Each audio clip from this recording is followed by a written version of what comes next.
Hi, it's Nikki here from Happy Hormones for Life. Today I am talking about autoimmune conditions or autoimmune disease or autoimmunity. All mean the same thing. It means that your immune system is actually starting to attack and damage your own tissue and organs. And that is down to usually a combination of factors, including, genetics, stress, gut health, hormone imbalances, and unfortunately your gender, because women are more susceptible to this, I'm afraid. There are over 80 different types known to us of autoimmune conditions, and often come in clusters as well. So if you have one type of autoimmune disease or condition, then you may be prone to developing others because it's your immune system overreacting, so it's likely to kick off at something else as well. Now they can affect various body systems. There are some more common than others, but things like it can affect the thyroid, and that's sort of Hashimoto's and Graves' disease. It can affect your skin, something like psoriasis, eczema, joints, rheumatoid arthritis, hormones, you get type 1 diabetes and endometriosis, and gut as well. Celiac disease is one of them too. Or you can get multiple system attacks, something like lupus, SLE. So there is also an unfortunate link with menopause. So you may think you've got enough on your plate already, and you're totally right. But this time of our lives can create a bit of a perfect storm for autoimmune conditions to flourish. And with multiple overlapping symptoms like fatigue and dry skin and hair loss, we can think that they're obviously we can think that they're just about menopause, when actually there may be something a bit deeper going on. Because when estrogen levels decline, that can impact your gut and your immune health, and that can increase the risk of these autoimmune diseases.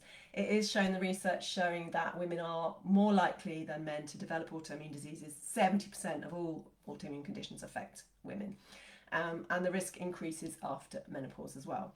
So what are the key drivers, risk factors that I'm talking about? Well, we know that hormone changes can switch on that inflammatory response and that auto-antibody production, but there are other risk factors too.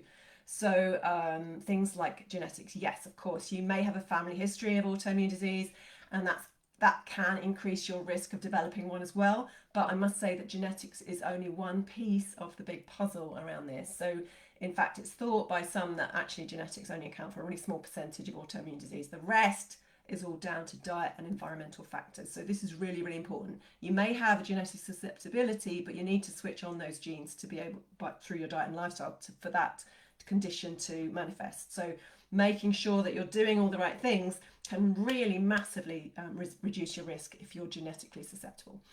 So toxins. Research shows that toxic exposure plays a key role in autoimmune disease, whether that's the plastic that wraps our food, our household and personal products, or our over-reliance on convenience food. It all contributes to that toxic load. Add on environmental toxins like pollution, heavy metals, pesticides, and that can all disrupt the immune system and trigger autoimmune reactions. So we've got to be really careful of our environment. Stress is the next biggie. Chronic stress in all its forms can contribute to that autoimmune state.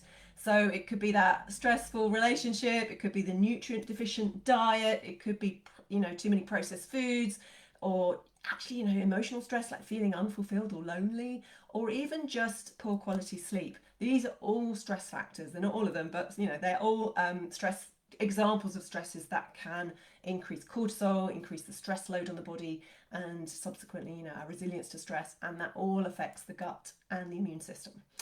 Number 3 is leaky gut. Your gut is home to trillions of bacteria, and they play a crucial role in regulating the immune system. So when that microbiome is disrupted through diet, through too many antibiotics, through toxins, through stress, it can lead to this thing called leaky gut. It's where your gut lining is too porous and things are getting through, and that's kicking off your immune system, and that is what's causing the symptoms that you're getting.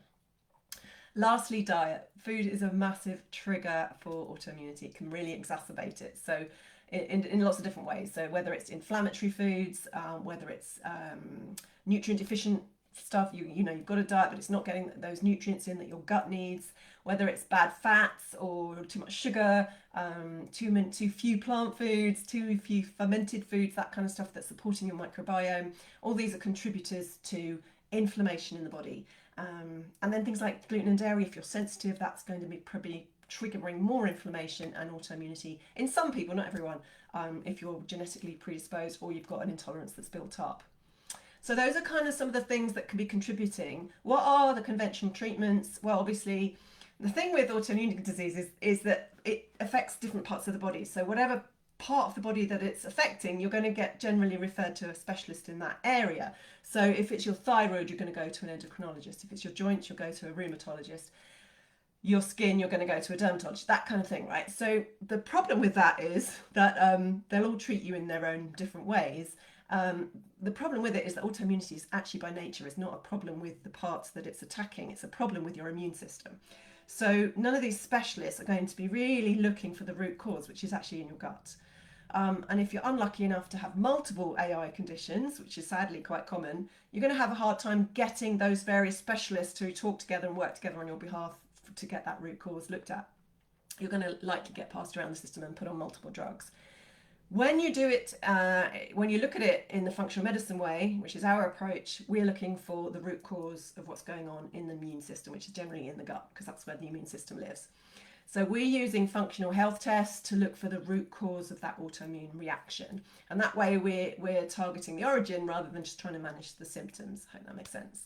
So we often use tests like comprehensive blood tests that measure inflammatory markers, antibodies and nutrient levels. We're looking at stool analysis to look at what's going on in the microbiome. We're looking at your hormone balance, DNA and toxins as well. Those are the kind of main areas where we're looking at to get those insights into what could be contributing to that immune reaction, because it's really what we want to find out. Because once we know, we can work on that rather than just try and manage those symptoms. If you're not going to go that deep, there are still really key natural ways to manage your symptoms. The first one is diet. You've got to be looking at an anti-inflammatory, nutrient-dense diet, and that is going to help calm that inflammation, support your gut and your immune system to do its job. And this may involve eliminating foods like gluten and dairy to see whether there's a reaction there, focusing on whole unprocessed foods that are rich in vitamins, minerals and antioxidants, mainly plant foods as well. They're really, really important to get those phytonutrients in. And then looking at really probiotic rich foods like fermented vegetables, kefir, all that kind of stuff.